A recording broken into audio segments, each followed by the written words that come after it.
आज हम लोग पढ़ेंगे डायमेंशंस। ठीक है। फर्स्ट ऑफ ऑल हमने प्रीवियस लेक्चर पढ़ा था 7 फंडामेंटल यूनिट्स। ठीक है। तो actually there two types of quantities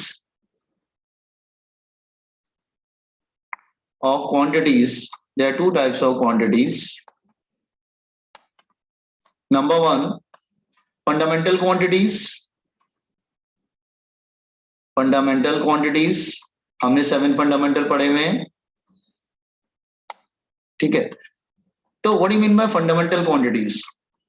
जो हमारे 7 फंडामेंटल्स थे ना, उनको हम लोग फंडामेंटल क्वांटिटीज बोलते हैं। क्यों? क्योंकि उनको यूनिट्स अलॉट किए गए हैं। लेंथ को अलॉट किया गया है मीटर, टाइम को बोला गया है कि तुम्हारी यूनिट सेकंड रहेगी। ठीक है। मास की यूनिट किलोग्राम रहेगी, करंट की यूनिट एम्पियर रहेगी। तो उनको यूनिट दिया गया है। तो those quantities which have their own unit, those quantities which have their own unit, उनकी अपनी सेल्फ की खुद की यूनिट होती है। Which have their own unit, their own units. तो आई थिंक इसका मीनिंग समझ में आ रहा है ना। वो क्वांटिटी जिनके पास अपना सेल्फ, अपना खुद का यूनिट होता है, दैट इज ओन यूनिट। ये ओन है बेटा, OWN, देयर ओन यूनिट। और फिर दूसरे जैसे आपके एग्जांपल हो गए लेंथ, मास, टाइम, ये सब। Length, metre, mass, kilogram, time, second, current, ampere, ये सब हो गए। टेम्परेचर, ये सब क्या होते हैं? इनके अपनी खुद की यूनिट्स होती। हाँ, उनको दिया गया unit, kelvin, ampere, all this things. ठीक है। लेकिन एक दूसरी होती है डिराइव्ड क्वांटिटीज, जिनके पास अपनी यूनिट नहीं होती। No, derived quantities. So what do you mean by derived quantities? They do not have their own unit. Those quantities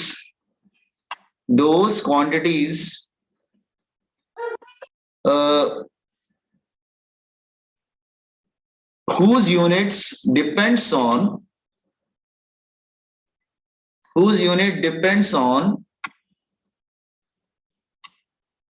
fundamental quantities. Fundamental quantities मतलब इनकी अपनी खुद की यूनिट नहीं होती। No, they don't have their own unit, they don't have their own unit, don't have their own unit. तो see यार, मैंने दो बातें आपको बताई।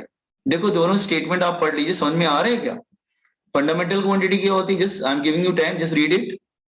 फंडामेंटल क्वांटिटीज क्या होती है? Those quantities which have their own unit, उनके पास अपना खुद का यूनिट होता है।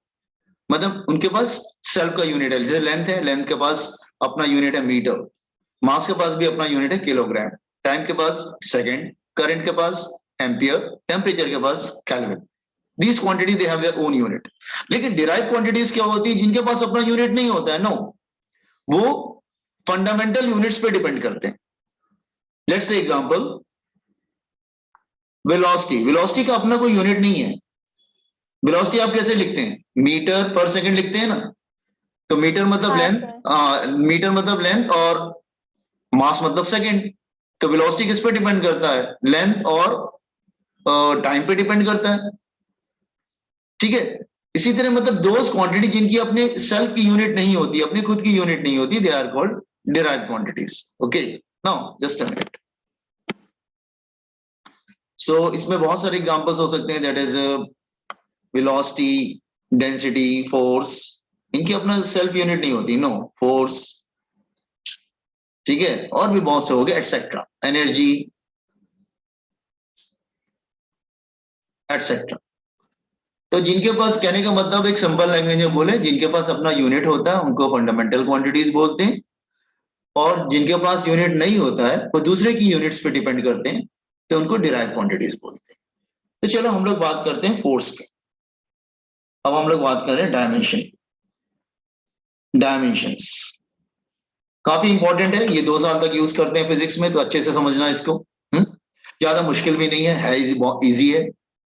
डायमेंशंस क्या होते हैं? लोग, जैसे मैं फोर्स लेता हूं, फोर्स, फोर्स एक डिराइव क्वांटिटी है। फोर्स का फॉर्मूला क्या होता है? मास इनटू एक्सेलरेशन। ठीक है, ये हो गया फोर्स। फिर आप एक्सेलरेशन को क्या लिख सकते हैं? Velocity upon time, actually velocity नहीं होता है, change in velocity upon time होता है, तो मैं वेलोसिटी अपॉन टाइम लिख देता हूँ, बट ये इनकरेक्ट है। वेलोसिटी अपॉन टाइम नहीं होता है, एक्सेलरेशन का फॉर्मूला होता है change in velocity upon time, velocity upon time. Velocity को क्या लिख सकते हैं? वेलोसिटी को लिख सकते हैं डिस्प्लेसमेंट अपॉन टाइम। अच्छा ठीक है, तो वेलोसिटी को क्या लिख सकते हैं? वेलोसिटी को लिख सकते हैं हाँ, वेलोसिटी को लिख सकते हैं लेंथ अपॉन टाइम। वेलोसिटी को लिख दिया हमने लेंथ अपॉन टाइम। तो फिर फोर्स का पूरा, फोर्स किस पे डिपेंड करता है? मास पे, लेंथ पे डिपेंड करता है, और टाइम नीचे आ जाएगा तो टाइम स्क्वायर हो जाएगा, और वो टाइम स्क्वायर पे भी डिपेंड करता है। इसका मतलब फोर्स किस पे डिपेंड करता है? मास, उसकी पावर 1 है, लेंथ उसकी पावर भी 1 है, लेकिन टाइम 2 ऊपर जाएगा तो -2 हो जाएगा। तो देखो ध्यान से देखो मैंने क्या लिखा। फोर्स क्या होता है? Mass into acceleration. एक्सेलरेशन क्या होता है? Velocity upon time. वेलोसिटी क्या होता है? Length upon time, distance upon time या लेंथ अपॉन टाइम। टाइम नीचे आ जाएगा तो टाइम स्क्वायर हो जाएगा। टाइम को ऊपर ले जाओ, यहाँ नीचे अगर डिनोमिनेटर में पावर 2 है, न्यूमरेटर में जाएगा तो पावर क्या हो जाएगा? -2। इसका मतलब फोर्स की यूनिट क्या होती है? केजी, मास केजी में हो जाता है, जैसे केजी। लेंथ क्या होता है? मीटर, उसकी पावर भी 1 है, और टाइम क्या होता है? सेकंड, उसकी पावर 2 होती है। हाँ, एक्चुअली हम लोग इस तरह से लिखते हैं केजी मीटर सेकंड -2। एक्चुअली आप कहते हैं ये ऐसे क्यों? हम तो ऐसे नहीं लिखते, हम तो ऐसे लिखते हैं केजी मीटर पर सेकंड स्क्वायर। एक्चुअली हम लोग लिखते ऐसे हैं, बट ये साइंटिफिक वे ऑफ राइटिंग ये होता है, मतलब 1 1 -2 ऐसे लिखते हैं। ठीक है, तो इसका मतलब फोर्स किस पे डिपेंड करता है? फोर्स अगर तुमसे पूछे कि फोर्स कितने फंडामेंटल्स पे डिपेंड करता है, तो जो सेकंड लास्ट इक्वेशन है उसको देख के बता सकते हो कि फोर्स मास पे डिपेंड करता है, फोर्स लेंथ पे डिपेंड करता है, और फोर्स टाइम पे डिपेंड करता है। तो हमको इसका रिजल्ट क्या मिला कि फोर्स किस पे डिपेंड करता है? फोर्स की यूनिट किस पे डिपेंड करती है? तो unit of force depends on, unit of force depends on, किस पे डिपेंड करती है? It depends on mass, power 1 है, वो डिपेंड करती है लेंथ, लेंथ की पावर ही 1 है, वो डिपेंड करती है टाइम पे भी डिपेंड करती है, टाइम उसकी पावर क्या है? -2। इसका मतलब आप बोल सकते हैं कि फोर्स जो है वो मास पे डिपेंड करता है, मास की पावर 1 होती है, वो लेंथ पे डिपेंड करता है, उसकी पावर भी 1 होती है, वो टाइम पे डिपेंड करता है लेकिन उसकी पावर -2 होती है। तो ये जो 1 1 और जो -2 आया ना, ये जो पावर है, ये देखो दिस इज पावर, ये दिस पावर, ये जो पावर है 1 1 जो -2 आया ना, इसको हम लोग बोलते हैं डायमेंशन। तो डायमेंशन जो होता है लेंथ मास टाइम की जो पावर होती है ना, उसको हम लोग डायमेंशन बोलते हैं। मैं रिपीट कर रहा हूं अपने वर्ड्स को, मास लेंथ टाइम उसकी जो पावर होती है ना, 1 1 -2 जो भी आ रही है, वट एवर इट इज, उसकी पावर को हम लोग डायमेंशन बोलते हैं। तो आर यू गेटिंग? डायमेंशन क्या होता है? डायमेंशन पावर्स होती हैं, ये 1 1 -2। तो आप बोल सकते हैं कि फोर्स मास पे डिपेंड करता है, रेज़ टू पावर 1, वो लेंथ पे डिपेंड करता है, रेज़ टू पावर 1, वो टाइम पे भी डिपेंड करता है, raise to power -2। Yes, anybody is asking something?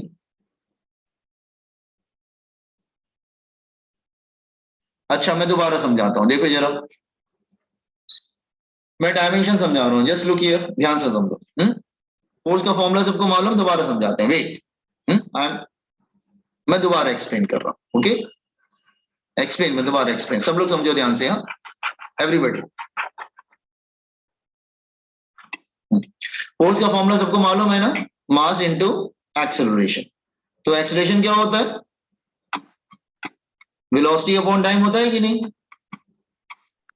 Velocity upon time हो जाएगा। और वेलोसिटी क्या होता है? लेंथ अपॉन टाइम, वेलोसिटी को लिख दो लेंथ अपॉन टाइम, तो ये क्या हो जाएगा, लेंथ अपॉन टाइम, और नीचे टाइम है तो टाइम नीचे आ जाएगा, तो क्या हो जाएगा, टाइम स्क्वायर हो जाएगा, तो mass into length into time square. Time को ऊपर ले जाओ तो क्या हो जाएगा, mass into length into time -2। तो मास की पावर 1 आ रहा है, लेंथ की पावर 1 आ रहा है, ये जो पावर है ना, ये जो पावर आ रहा है मास लेंथ टाइम, इसको हम लोग डायमेंशन बोलते हैं। आर यू गेटिंग, डायमेंशन क्या होता है? Yes, sir. Okay Aryan, dimension समझा क्या? हम्म तो देखो डायमेंशन कैसे निकालते हैं, मैं समझाने की कोशिश कर रहा हूं तुमको, फिर से ध्यान से। ओके, हम लोग क्या करेंगे ना, हम लोग अलग अलग सिंबल बनाएंगे। देखो मैं इसका चार्ट बनाता हूं एक, सी। हम्म हम लोग क्या करेंगे, एक नए सिंबल्स बना रहे हैं, ठीक है? तो हम लोग क्या करेंगे, हम लोग मास के लिए एम यूज करेंगे, मास के लिए कैपिटल है, मतलब जो उसकी इनिशियल है ना एम, वो यूज करेंगे। मास के लिए कैपिटल है, उसको स्क्वायर ब्रैकेट में लिखते हैं। स्क्वायर ब्रैकेट को लिखने का मतलब ये ट्रेडिशन है, और हम लोग ऐसे स्क्वायर ब्रैकेट में लिखते हैं, तो इसका मतलब डायमेंशन की बात करते हैं। सेकेंड, अगर लेंथ होगा तो हम क्या लिखेंगे, एल लिखेंगे, कैपिटल। स्मॉल एल नहीं होता है, कैपिटल एल लिखते हैं, ठीक है? देन टाइम होगा तो हम कैपिटल टी लिख देंगे, इसका कैपिटल टी लिख लेते हैं, टाइम। मैं कैपिटल से टी से टाइम लिखता हूं, तो टाइम का मैं कैपिटल टी ले लूंगा। देन करंट का, करंट के लिए हम लोग आई ले लेंगे, आई अच्छा रहेगा करंट के लिए। कुछ बुक्स में ए भी लिखते हैं और आई भी लिखते हैं, ठीक है? आई लिखते हैं करंट के लिए, और सम बुक्स में ए फॉर एम्पियर, एम्पियर भी लिखते हैं। मतलब करंट आई से भी बोल रिप्रेजेंट कर सकते हैं, और ए फॉर एम्पियर उससे भी रिप्रेजेंट कर सकते हैं। अच्छा, टेम्परेचर, टेम्परेचर के लिए हम लोग क्या करेंगे, टेम्परेचर के लिए हम लोग लेंगे के फॉर कैल्विन, के फॉर कैल्विन। ओके, तो एक काम करो, ये जरा कॉपी कर लो, इसको हम जरा मैं समझाता हूँ, दिस वन ईयर डायमेंशन से कॉपी करो, यहां से, या to types of physical quantities, तो मैं आपको डायमेंशन सिखाता हूं।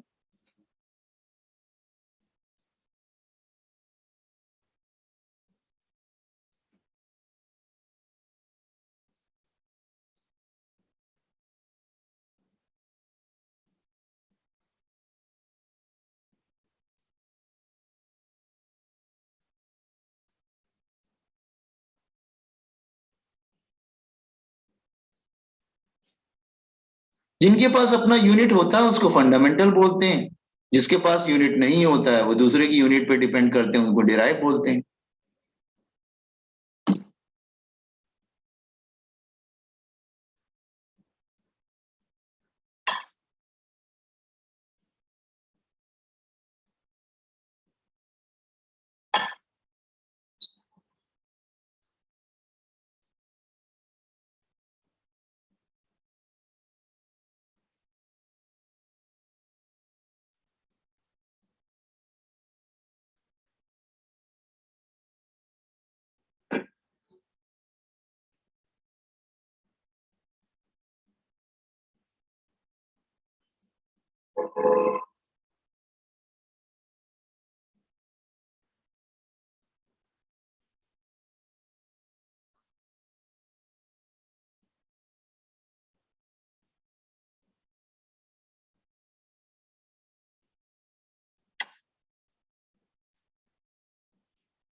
Can I scroll it? Yes, sir. Yes, sir. Hmm,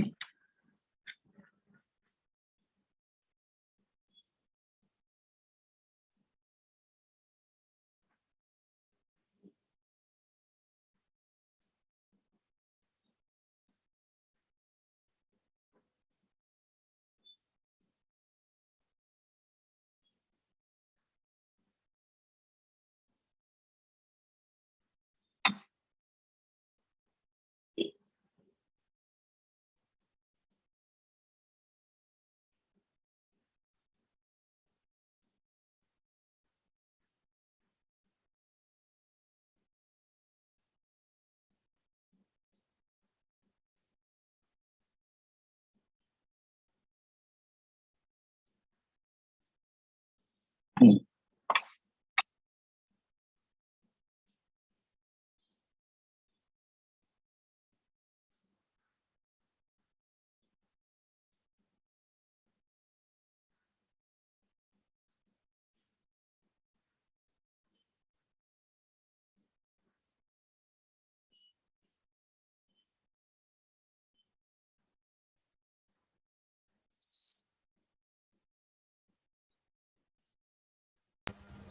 okay,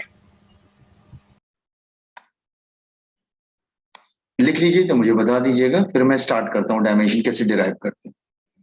ये एक एक्सरसाइज है, ये 2 साल तक किया जाता है इन एवरी चैप्टर। क्यों किया जाता है?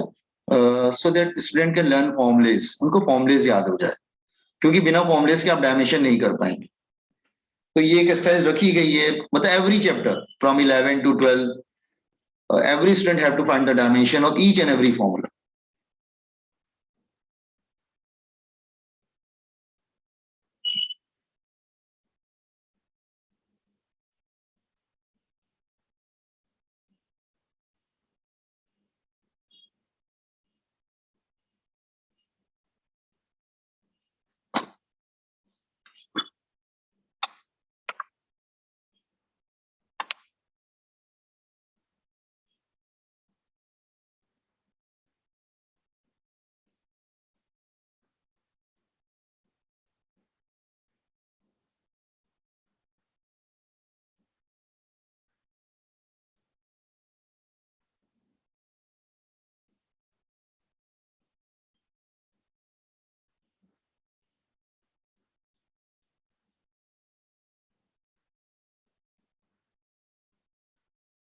Hmm. So can I scroll it? Yes, sir. हाँ, अब देखो मैं डायमेंशन लिखना सिखाऊंगा। डायमेंशन बहुत इजी होता है।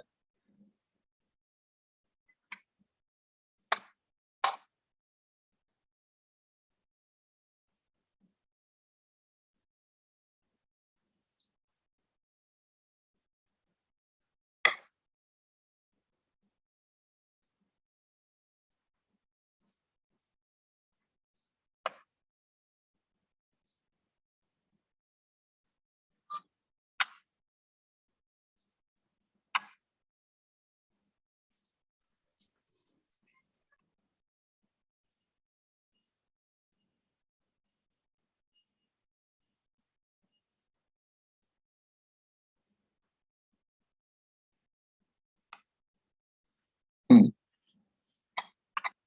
अब देखो मैं डायमेंशन कैसे फाइंड आउट करूंगा। देखो जरा फर्स्ट वन स्टार्ट करें boys and girls, can start. अच्छा देखो ये ध्यान रखना। Yes, sir. अच्छा ये ध्यान रखना, मास को एम रखेंगे, मास की जगह, लेंथ की जगह एल रखेंगे, टाइम की जगह टी रखेंगे, ठीक है। और करंट की जगह आई रखेंगे हम लोग, टेम्परेचर की जगह की। ओके, सही है। सपोज अगर मुझे एरिया का डायमेंशन चाहिए, एरिया, ठीक है। तो एरिया का फॉर्मूला क्या होता है? Area is equal to length into breadth. अगर छोटा सा रेक्टेंगल का फॉर्मूला ले लेते तो क्या बोलेंगे आप? Length into breath. तो अब देखो मैं डायमेंशन लिखता हूँ, एरिया का डायमेंशन क्या होगा? लेंथ को हम लोग क्या लिखेंगे बॉयज एंड गर्ल्स? हमने क्या सिंबल रखा है लेंथ के लिए? एल। और ब्रेथ, और ब्रेथ के लिए? अरे ब्रेथ भी तो लेंथ होता है। नहीं नहीं, ब्रेथ भी लेंथ होता है। नहीं नहीं नहीं नहीं, बी क्यों रखेंगे? बी तो हमने सिंबल बनाया ही नहीं है। अच्छा ये बताओ, तुम लेंथ बोलो, ब्रेथ बोलो, ठीक है, हाइट बोलो, हाइट, रेडियस बोलो, डिस्टेंस बोलो, डिस्प्लेसमेंट बोलो, सब तो लेंथ है ना। सबकी यूनिट मीटर होती है कि नहीं? सब लेंथ है कि नहीं? Are you getting? Yes, sir. तो इसका मतलब कोई भी लेंथ होगा तुम उसको एल बोलोगे, ठीक है। नाम अलग, देखो ब्रेथ बोलते हैं ना, जैसे टेबल है, टेबल की लेंथ है, ब्रेथ है। अरे ब्रेथ भी तो लेंथ होती है। नाम अलग अलग देने से क्या हो जाता है, वो क्या उसकी यूनिट बदल जाएगी क्या? वो भी तो मीटर में होगी। तो इसका मतलब ब्रेथ को भी लेंथ हम ट्रीट करेंगे, तो वो भी लेंथ है, that is also a length, तो उसको भी हम लेंथ बोलेंगे। तो अल्टीमेटली एरिया का डायमेंशन क्या आ गया? L2। तो L2 होता है एरिया का डायमेंशन। स्टेट बोर्ड में, एचएससी में, स्टेट बोर्ड में मतलब महाराष्ट्र बोर्ड में ट्रेडिशन क्या है कि उनको एल एम टी तीनों लिखने पड़ते हैं। ट्रेडिशन है, मतलब ठीक है, महाराष्ट्र बोर्ड में ट्रेडिशन है कि तीनों लिखने हैं तुमको। तो आप कहेंगे सर इसमें तो लेंथ आ रहा है बस, मास और टाइम तो नहीं आता है। तो एक काम करते हैं, जो लेंथ आता है 2 और मास और टाइम नहीं आता है, तो उसको हम लोग 0 0 कर देंगे। और सीबीएसई में क्या ट्रेडिशन है, एनसीईआरटी में जो लोग होंगे, सीबीएसई में ट्रेडिशन क्या है कि पहले एम लिखते हैं, फिर एल लिखते हैं और फिर टी लिखते हैं। तो ऐसे हो जाएगा। तो सीबीएसई में एमएलटी लिखते हैं और स्टेट बोर्ड में एलएमटी लिखते हैं। जो प्रेजेंट है ठीक है, जो प्रेजेंट नहीं होगा उसको हम लोग 0 0 लिख देंगे। ये बात समझ में आया? ठीक है। तो हम उस पे, Yes, sir. तो हम इतना नहीं, तो हम इतना नहीं लिखेंगे 0 0, हम बस L2 लिख देंगे। ठीक है, हमने आपको समझा दिया कि स्टेट बोर्ड में कैसे लिखते हैं और सीबीएसई में कैसे लिखते हैं। ठीक है, okay. Now area I think clear हो गया। L2, एरिया L2, ठीक है।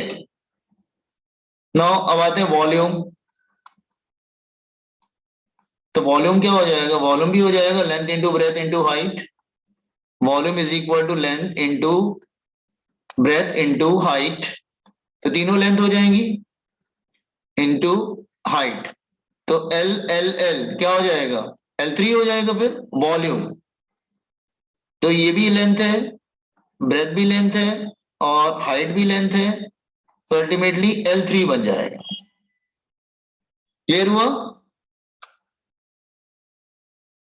बहुत दिन का समझ में आ रहा है ना? Yes, sir. Okay. Yes, sir. अच्छा देखो डेंसिटी, डेंसिटी देखो, डेंसिटी, डेंसिटी का फॉर्मूला होता है mass upon volume. Density is equal to mass upon volume.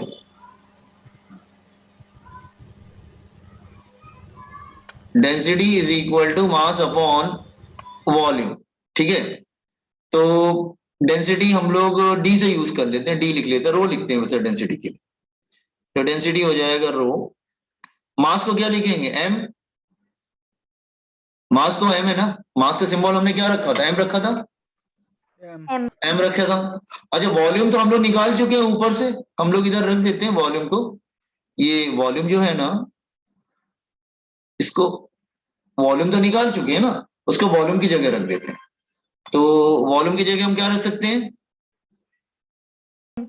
L3, ठीक है कि नहीं? L3 रख सकते हैं, अभी हमने निकाला है इधर। तो L3 ऊपर चला जाएगा तो क्या होगा? M1, L3 ऊपर जाएगा तो -3। देखो डेंसिटी समझ में आया कैसे लिखा? Yes. अच्छा वेलोसिटी, वेलोसिटी देखो, वेलोसिटी, वेलोसिटी का फॉर्मूला होता है displacement upon time. Displacement upon time, displacement upon time. तो वेलोसिटी, डिस्प्लेसमेंट क्या होगा? लेंथ, और टाइम क्या होगा? टी। डिस्प्लेसमेंट लेंथ हो जाएगा और टाइम टी हो जाएगा, तो क्या आ जाएगा? L1 T-1। देखो समझ में आया? ड्रॉप डाउन दिस फोर, समझो जरा, आई am giving you few second, समझ के लिख लो। समझना जरूरी है क्योंकि तुम्हें 2 साल तक अच्छा क्यों रखा गया, मैंने बार बार रिपीट कर रहा हूं, इसलिए रखा गया ताकि स्टूडेंट सारे फॉर्मूले याद करें, क्योंकि बिना फॉर्मूले के डायमेंशन नहीं हो पाता है। तो ये एक्सरसाइज रखा गया है पूरा 11 से लेकर 12 तक, so student can learn all the formulas because you have to derive all the dimension of all the formulas. देख लो समझ लो, I am giving you some seconds, मैं होल्ड करता हूं, थोड़ा समझ लो अच्छे से ऑल फोर।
Done, sir.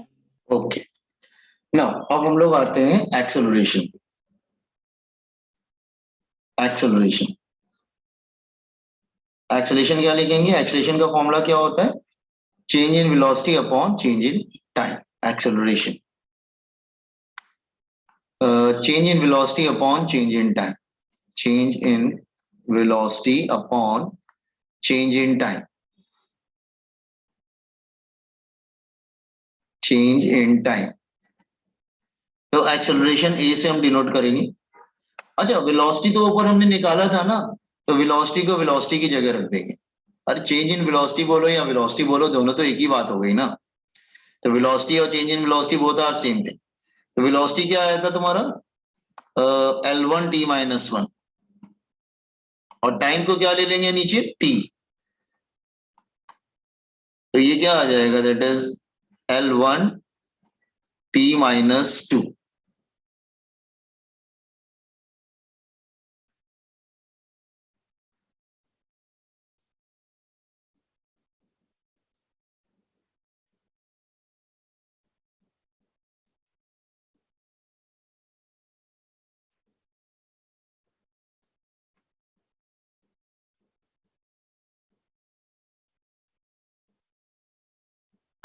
अरे मेरी बात सुनो, अगर आपको फॉर्मुलेज याद ना हो तो आप रिवर्स भी कर सकते हैं। कैसे? जैसे मैं समझा रहा हूं, देखो। जैसे एरिया क्या होता है? एरिया होता है मीटर स्क्वायर, तो बच्चों को याद रहता है मीटर स्क्वायर का मतलब L2। वॉल्यूम क्या होता है? मीटर क्यूब, तो उनको याद रहता है L3। तो यूनिट से भी निकाला जा सकता है, ठीक है? तो ये याद रखना, या तो फॉर्मूला याद होना चाहिए या फिर यूनिट याद होना चाहिए, ठीक है? तो वेलोसिटी और एक्सेलरेशन समझ में आया आप लोग को? वेलोसिटी मैंने एक्सेलरेशन वाले में रख लिया, चेंज इन वेलोसिटी की जगह मैंने वेलोसिटी रख दिया, और टाइम की जगह टाइम रख दिया, तो L1t-2। अच्छा, अब हम लोग देखेंगे फोर्स। फोर्स सबसे इंपॉर्टेंट है, इसको आपको बाय हार्ट याद करना पड़ेगा। फोर्स, फोर्स का फॉर्मूला क्या होगा? Force is equal to mass into acceleration.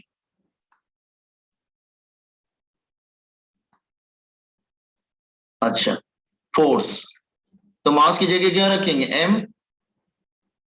और एक काम करते हैं ना, एक्सेलरेशन हमने फाइंड आउट किया है ना, उसको एक्सेलरेशन को एक्सेलरेशन की जगह रख देते हैं।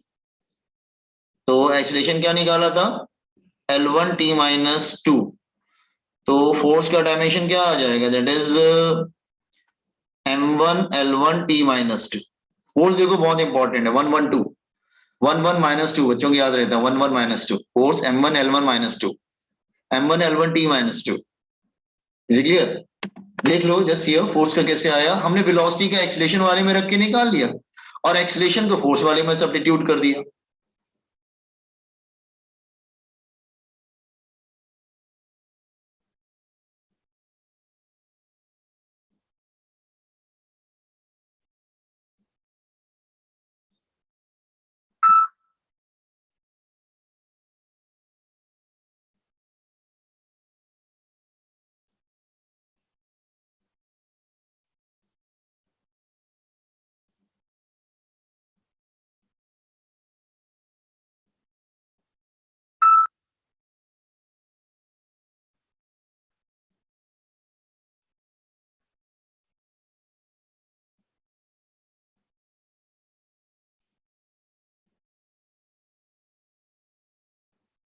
ये सब आपको याद करना पड़ेगा, ठीक है?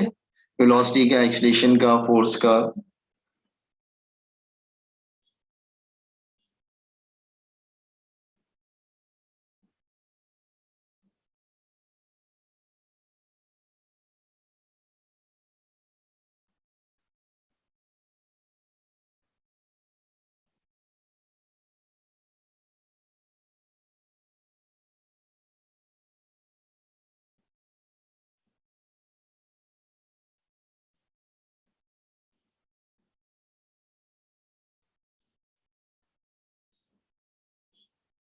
हम्म, फोर्स तक आया क्या बॉयज एंड गर्ल्स सबको? Yes, sir. अच्छा, फोर्स। Yes, sir. अब हम लोग आते हैं वर्क डन पे। वर्क, एक्चुअली वर्क और एनर्जी एक ही होता है, मैं आपको बाद में बताऊंगा, वर्क एनर्जी दोनों सेम होते हैं। वर्क वर्क हम लोग ले लेंगे, work is equal to force into displacement. Force into displacement formula आपको मालूम है, वर्क डन का फॉर्मूला फोर्स इंटू डिस्प्लेसमेंट। तो वर्क का फॉर्मूला डायमेंशन क्या हो जाएगा, हम लोग क्या करेंगे, फोर्स हमने निकाल रखा है ना, तो फोर्स को हम फोर्स की जगह पे रख देंगे। सो फोर्स हमने क्या फाइंड आउट किया था, that is m1 l1 t-2, और डिस्प्लेसमेंट तो लेंथ हो गई हमारी, लेंथ l1। तो वर्क डन का पूरा डायमेंशन क्या आ जाएगा, दैट इज लेंथ ऐड हो जाएगा 1/2 हो जाएगा, m1 इंडाइसिस हो जाएगा ना, t-2।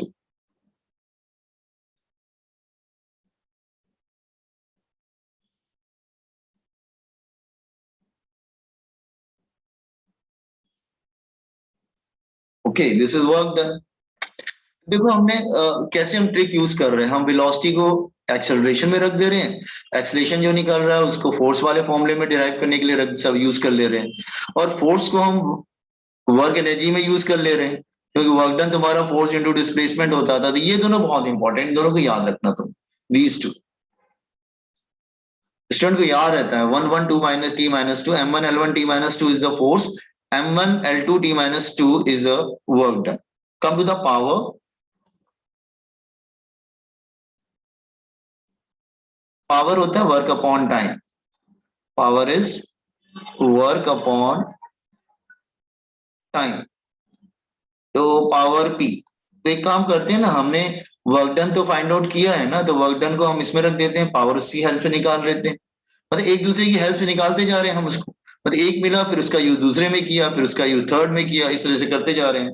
पावर, सो पावर क्या होगा, वर्क अपॉन टाइम, वर्क क्या है m1l2 t-2 upon time, that is t। So ये क्या हो जाएगा, that is equal to power become m1l2 t-3।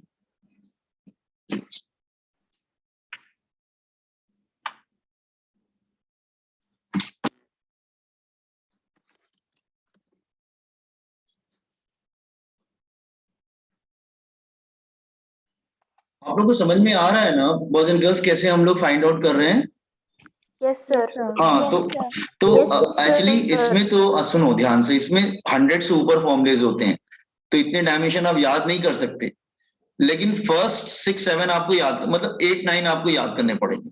अगर फर्स्ट 8 9 याद होंगे ना, तो फिर बाकी डायमेंशन आप कर लोगे। जैसे कौन कौन से याद होने चाहिए, पावर याद होने चाहिए, नहीं पावर नहीं, वर्क, फोर्स, एक्सेलरेशन, वेलोसिटी, 4 5 अगर याद रखोगे ना तो हो जाएगा, मतलब बाकी आप कर लेंगे। ठीक है, इसमें अच्छा डायमेंशन की एक लिमिटेशन है क्या, सपोज अगर मैं अच्छा चलो मोमेंट, मैं प्रेशर फाइंड आउट करता हूँ। प्रेशर, प्रेशर का फॉर्मूला क्या होता है, force upon area, force upon area is called pressure. तो प्रेशर पी हो जाएगा। अच्छा कंफ्यूज नहीं होना, पावर को भी पी से डिनोट करते हैं, प्रेशर को भी पी से डिनोट करते हैं, तो वो तो आपको एडजस्ट करना ही पड़ेगा। मोमेंटम को भी पी से करते हैं, ऐसा कुछ नहीं है, ठीक है। फोर्स, फोर्स का डायमेंशन हमने ऊपर फाइंड आउट किया था, क्या आया था m1l1 t-2। तो जो फोर्स हमने ऊपर डिराइव किया ना पॉइंट नंबर 6 में, वो हम लोग यूज कर लेते हैं। तो फोर्स अपॉन एरिया, तो फोर्स क्या था m1l1 t-2, और एरिया हमने पॉइंट नंबर 1 में यूज किया था, एरिया क्या था, मीटर स्क्वायर L2। तो एरिया तुम्हारा L2 था। तो पावर कितना हो जाएगा, अरे सॉरी प्रेशर कितना हो जाएगा, pressure is equal to m1, एक L कैंसिल हो जाएगा, ऊपर 1 है नीचे, ऊपर देखो L1 है नीचे L2 है, तो एक कैंसिल हो जाएगा, तो नीचे एक L बचेगा, और ये ऊपर जाएगा तो क्या हो जाएगा -1। तो L-1 t-2, देख लो, just just think about it.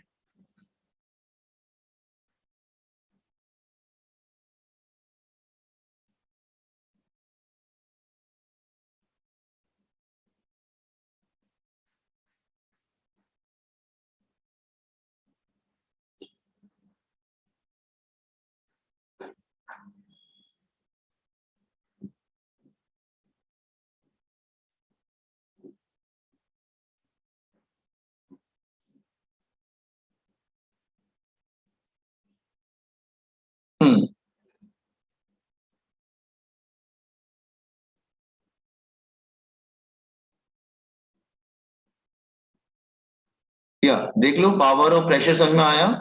ये हमने फोर्स का ऊपर जो पॉइंट नंबर 6 में किया था ना वो यूज कर लिया हमने।